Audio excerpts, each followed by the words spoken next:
My friend nearly severed his fingers yesterday. He was moving some horse equipment for me and an accident happened. I told the story of it in a video and posted it yesterday, but as requested, I included some photos of the injury. I did a big trigger warning and everything and put them at the very end, but they were too grim for TikTok. The video's been taken down. So here is an abridged version without the grim pictures. If you want to hear the story of how Farmer Rob managed to almost, not fully, but almost amputate his fingertips. Let's not over-egg it. It's not the whole fingers, it's the tips. And then here's the story of what happened.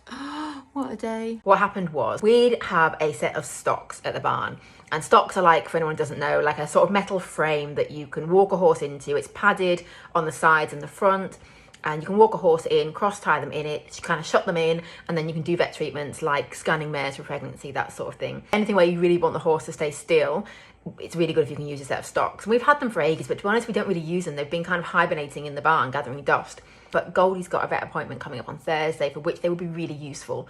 So we're like, right, let's get them out of hibernation, let's dust them off, fix them somewhere useful in the barn, and use them on Thursday. A friend who's a farmer, Farmer Rob, came to help me today to drag the stocks out from where they are, and we need to bolt them to the concrete floor of the barn, so I can't really do that on my own, so I definitely can't. So Rob will come to help me do that today. And where they've been kept, they've had a lot of other stuff kind of stored within them. You know what, like you do, you just stash stuff in the barns.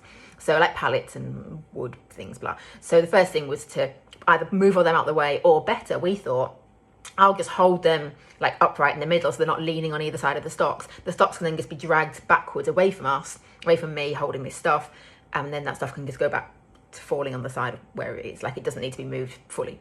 So fine, I was propping up all this stuff in the middle, and Rob was dragging the stocks away from me and the stuff. So I'm not looking at what's happening. I can't see, I'm facing away from it. The stocks are just being dragged away from me. Then I hear like a bang and a shouted profanity. Not a scream, not really a shout of pain, just like I thought it was peed off. I thought something had happened. I thought a bit of the stocks had broken, but I suppose it had. Anyway, so I turn around, and it took me a while to register what's going on, because there's no blood for a start, but Robbie's holding his, I think he's holding his hand, like leaning on the gate. I was like, oh, are you all right? Thinking it must have fell and banged his hand. Well, it did, but quite badly. So what happened, now again, I'm facing away. This is my own interpretation of what happened, but I didn't actually see it, which I'm so glad about. So Rob's pulling these stocks like towards himself, holding like the frame. And these things have got like a side to them, like I mentioned. And they're held in by pins to the main frame of the thing. And somehow the pin had jumped, allowed the side to fall in like a scissor action. So this thing had come down and like scissored straight onto his fingers here. It had, I mean, it's razor sharp, and it just, the only reason it didn't take his fingertips off entirely was because somehow the metal above had like blocked it. So it had just fallen and sliced through nail, skin, bone, and then stopped before going through the back of the fingertips. So Rob then had to lift the side to get his hand out. I missed all of this, just hadn't realised it had happened, because he's not making any kind of panicking noises. He's just going, I'm like, oh, he has hurt himself. And then, you all right? And then he's like, no, I need to go to A&E. I was like, oh, do you need me to drive you? He's like, oh my God, I can see bone. At that point, I'm like, ooh. Because I was thinking, get the cotton wool, get the gauze, get the nappies and poultice and vet wrap and hibby scrub. You know, like the normal stuff. No, it's A&E. And no, he's not driving. And I didn't want to look, because although I think I'm quite good in emergencies, I don't panic. I get queasy very quickly at like bloody, gory stuff.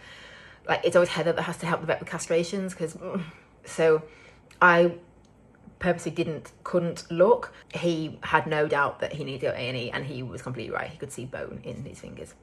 Can't believe it didn't slice all the way through, but the fact that it didn't meant that his fingers weren't on the floor, which I'm so grateful about, because I would have had to pick them up. And also the floor of the barn's not clean at all, so, well, you know, it is, we sweep it, but that's as clean as it gets. So anyway, so we go to A&E, stopping at my coffee trailer on the way to get some pop, because he needed some sugar for the shock, which, you know, he was very with it and making all these like sensible decisions. Get to A&E, and I think we got there. It wasn't totally busy, but obviously there's people waiting.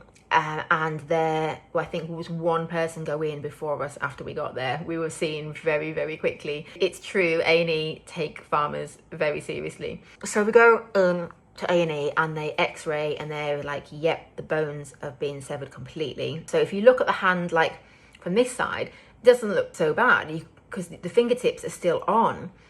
But what has happened is it's gone through, right through here, all the way back, and it just like hasn't quite gone through this bit.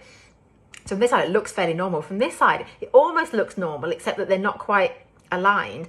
And if you just flip them, they would like flip back.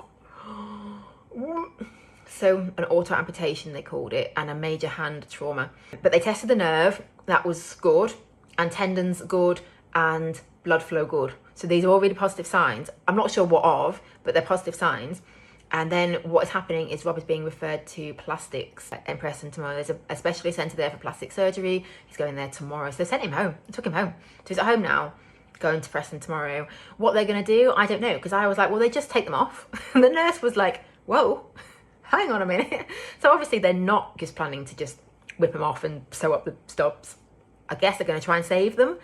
I don't know. We'll find out tomorrow. It could have been a lot worse. It could have been a lot worse. And why did it have to happen when he's doing a favour for me?